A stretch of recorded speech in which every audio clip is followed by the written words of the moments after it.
ಭಾರಿ ಡಿಸೈನರ್ಸ್ ಆಗಬೇಕಾ? ಹಾಗಾದರೆ ಈ ಯೂಸ್ಫುಲ್ ಟಿಪ್ಪನ್ನು ನೋಡ್ಕೊಳ್ಳಿ. ನೀವು ಇದನ್ನು ಫಾಲೋ ಮಾಡಿ, ಖಂಡಿತ ನಿಮಗೆ ಹೆಲ್ಪ್ಫುಲ್ ಆಗಿರುತ್ತೆ.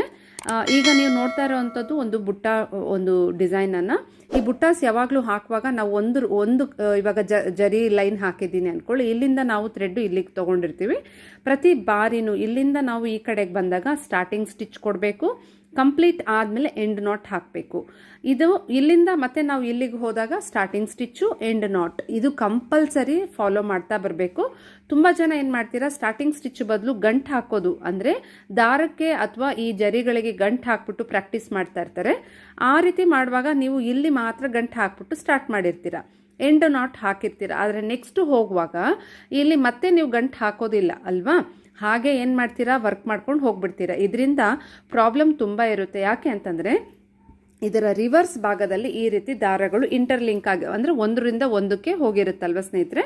ಇದನ್ನು ನಾವು ಸಾಧಾರಣವಾಗಿ ಏನು ಮಾಡ್ತೀವಿ, ಬ್ಲೌಸ್ ಹೊಲಿಯೋದಕ್ಕೂ ಮೊದಲು ಇದನ್ನೆಲ್ಲ ಕಟ್ ಮಾಡಬೇಕಾಗತ್ತೆ. ಈ ದಾರಗಳನ್ನು ಹೀಗೆ ಬಿಡಬಾರ್ದು.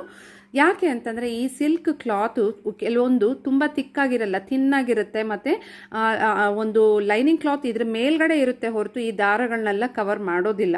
ಹಾಗಾಗಿ ಏನು ಮಾಡಲೇಬೇಕಾಗುತ್ತೆ ಅಂದರೆ ನಾವು ಹತ್ತಿರದಲ್ಲಿ ಇದನ್ನೆಲ್ಲ ಕಟ್ ಮಾಡಿಬಿಡಬೇಕು. ಈ ಕಟ್ ಮಾಡೋದ್ರಿಂದ ಏನಾಗುತ್ತೆ, ನೀವು ಸ್ಟಾರ್ಟಿಂಗ್ ಸ್ಟಿಚ್ ಕೊಟ್ಟು ಎಂಡ್ ನಾಟ್ ಕೊಟ್ಟಿದ್ರೆ ಇದೆಲ್ಲ ಸೆಕ್ಯೂರ್ ಆಗಿರುವಂತಹ ಬುಟ್ಟಾಸ್ ಆಗಿರುತ್ತೆ.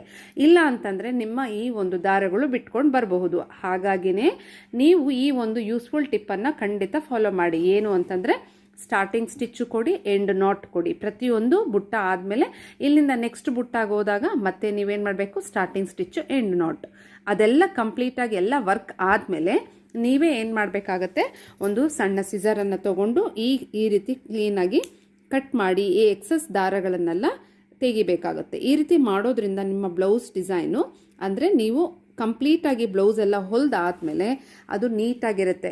ಇಂಥ ಒಂದು ಟಿಪ್ಸು ನೆಟ್ ಕ್ಲಾತ್ಗೂ ಬಹಳ ಸೂಕ್ತವಾಗಿ, ಅಂದರೆ ಅಂದರೆ ಅದು ನೆಟ್ ಕ್ಲಾತಲ್ಲಾದರೆ ನಿಮಗೆ ಇನ್ನೂ ಚೆನ್ನಾಗಿ ದಾರಗಳೆಲ್ಲ ಕಾಣ್ತಾ ಇರುತ್ತೆ.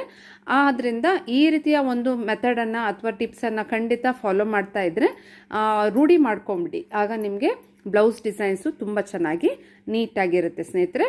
ಇದು ಹೆಲ್ಪ್ಫುಲ್ ಆಗಿದೆ ಅನ್ಕೋತೀನಿ. ನಿಮ್ಮೆಲ್ಲರಿಗೂ ಇಷ್ಟ ಆಯಿತು ಅಂದರೆ ಒಂದು ಲೈಕ್ ಕೊಡಿ, ಬೇರೆಯವ್ರಿಗೂ ಶೇರ್ ಮಾಡಿ. ಒಳ್ಳೆ ಡಿಸೈನರ್ಸ್ ಆಗಿ ಅಂತ ಹೇಳ್ತಾ ಮಂಜು ಕ್ರಿಯೇಟಿವ್ಸ್ ಕಡೆಯಿಂದ ಆಲ್ ದ ಬೆಸ್ಟ್.